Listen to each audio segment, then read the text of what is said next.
Hey, what's going on? You know who it is. You know what it is. All right, you guys, peep game. You know what? Now that the dust is settled, and well, basically a lot of different stuff is just going on.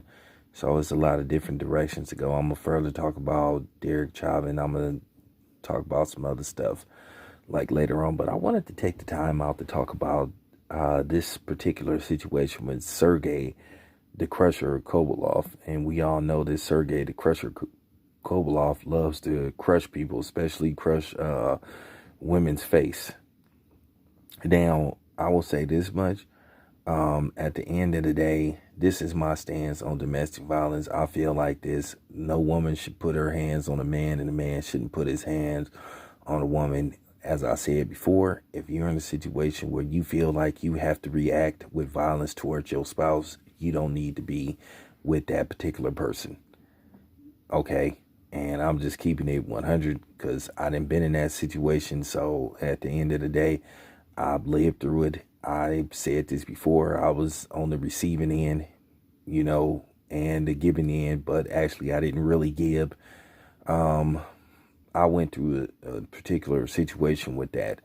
But, one day I may tell that story, but, it is what it is. But I just want to talk about Sergey Kovalov checkered and dark past.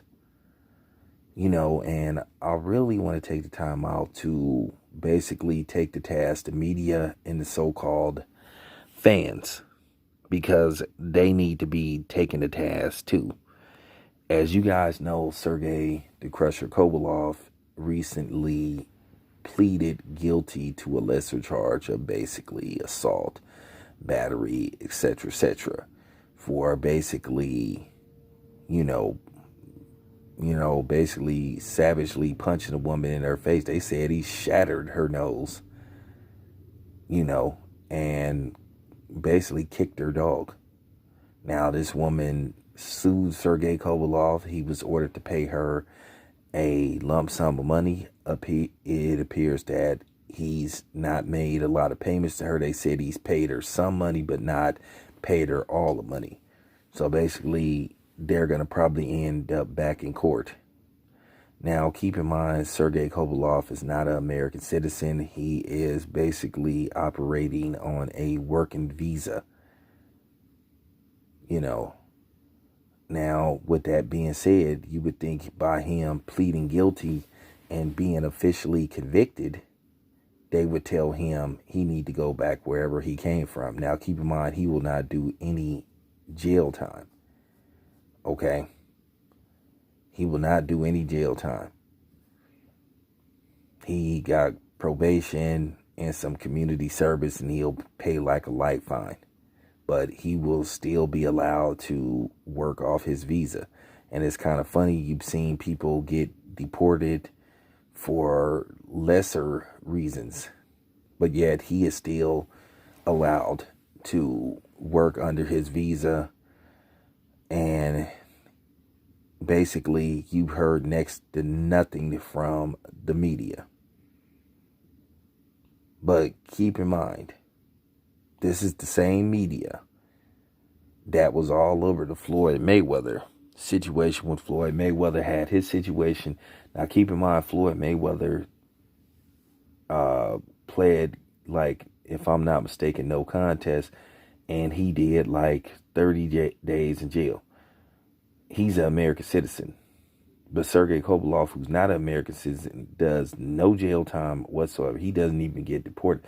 And the funny thing was, you had the media that was all over Floyd Mayweather, and you had these fake so-called fans coming on outlets, even when you wasn't even trying to talk about Floyd Mayweather's outside distractions of boxing, calling them a woman beater, calling them this and calling them that, making you seen all kind of jokes. You seen the media all on top of this, but yet Sergey Kovalov gets next to no attention.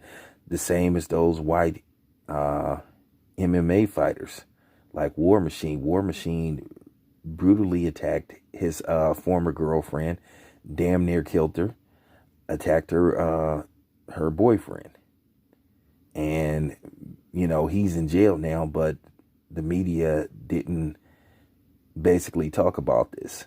And there were other MMA fighters that pretty much did the same thing. And once again, yet no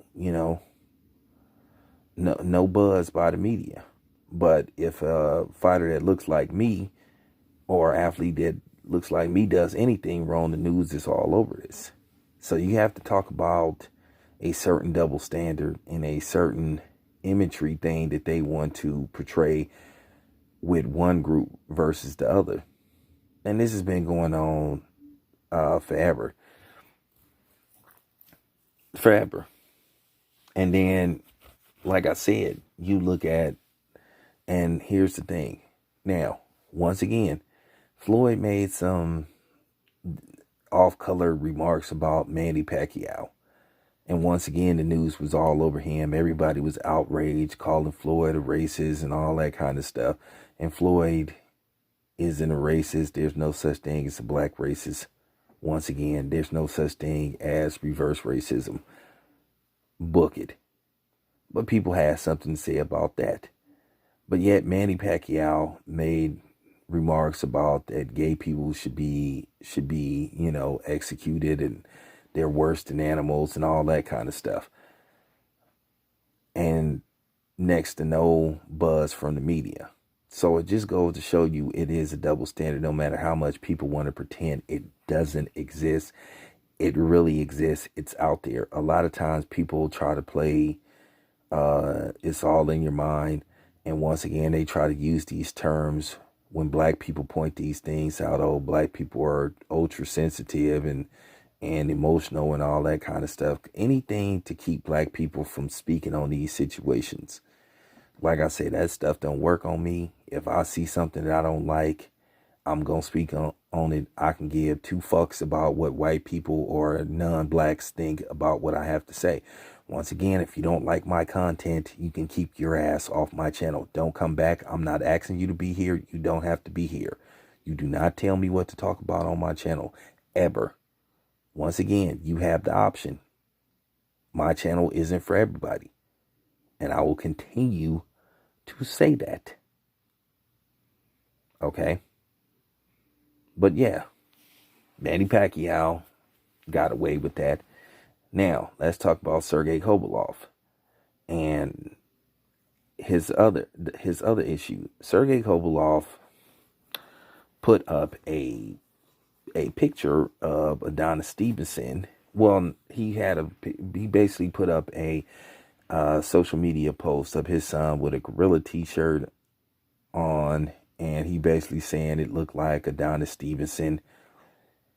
And basically he was saying Adonis Stevenson looked like a monkey. Now, keep in mind, he had been trying to make a fight with Adonis Stevenson. Adonis Stevenson, for whatever reason you think, he didn't want to make the fight.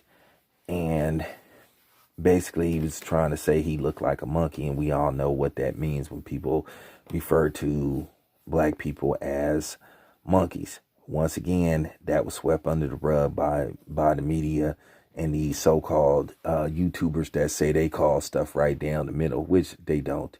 Because these are the same people that jumped down Devin Haney's throat when Devin Haney said, I won't lose to white boy. But then when Eddie Hearn, Daddy made his comments, and, there were and Paulie Malignaggi, these people disappeared. They forgot to push the record button to make videos talking about that. Not to mention Abel Sanchez's comments about black fighters not being marketable and all that kind of stuff. So you saw that from a lot of these boxing outlets and these, so-called boxing channels. There wasn't too many videos made about that. And of course, once again, they tried to call themselves trying to shame us into not speaking about these type of issues, which, like I said, it don't work on me. But this went on. Once again, nobody says nothing about Sergey Kovalev and some of the things he's done in regards to, the Instagram post. And then going into his fight with Andre Ward, once again, he did the same thing, made some disrespectful remarks about Andre Ward's skin color, once again, swept under the rug by the media. And once again, this is why I don't pay attention to a lot of these people that come on my channel trying to big me up like they cool with me and all that stuff. Because like I said, as long as I don't speak out against certain subject matters that don't make them feel uncomfortable, then it's all good. I told you I will never be your favorite. I want to tell you, you whites and you non-blacks and you coons, I will never be your favorite nigga. You know, basically the nigga that sit up there and always point the finger at black people. I will go out of my way not to be your Charles Barkley or Shaquille O'Neal or guys like that. But yes, Sergey Kovalev has a very dark and checkered past. And then keep in mind, he was thrown off an airplane for basically being overly aggressive towards a woman who didn't want to submit to his, you know, I guess to his, I guess didn't want to submit to him, you know, basically his flirting, you know, or whatever, his advances. So he got kicked off a plane. So once again, Sergey Kovalev is a very shady person. But at the end of the day, he's gotten away with this. He's gotten a complete pass. He's been completely given a pass by a lot of media and so-called boxing content creators. Now, there are some that say, hey, I don't want to go down that route. And that's fine. Who say, hey, I'm not going to talk about that no matter what. But if you a person that's going to sit up there and call yourself Shaman Floyd, the black fighter, but then you ignore Sergey Kovalev and you try to say, oh, well, he works with black people. What does that mean? What does that mean? That doesn't mean anything. Thomas Jefferson and George Washington worked with black people. Oh, excuse me. No, they had them as slaves. So what does that mean? It doesn't mean anything. Can you please stop it with that? Anyway, that's all I have to say. This your boy Town Biz. I'm out.